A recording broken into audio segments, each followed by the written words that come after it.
ဒီနေ့ကျွန်တော်လုပ်တဲ့ဗီဒီယိုလေးနဲ့လာပြီးမိတ်ဆက်ပေးတာပါလို့ line မောင်ကကိုဖောက်တဲ့တယောက်ကဒီဇိုင်းပြပြီးတော့ဒီပုံလေးလုပ်ပေးပါအောင်ဆိုလို့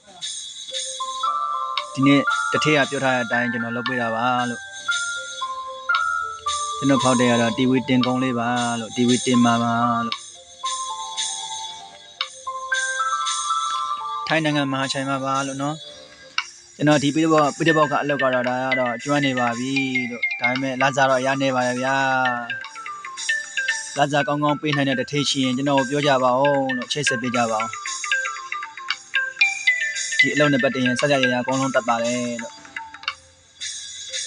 ဘယ်နိုင်ငံဖြစ်ဖြစ်တွားမယ်လာစားကောင်းလို့ရှိရင်လေလက်ရှိကတော့ထိုင်းနိုင်ငံမှာပါလို့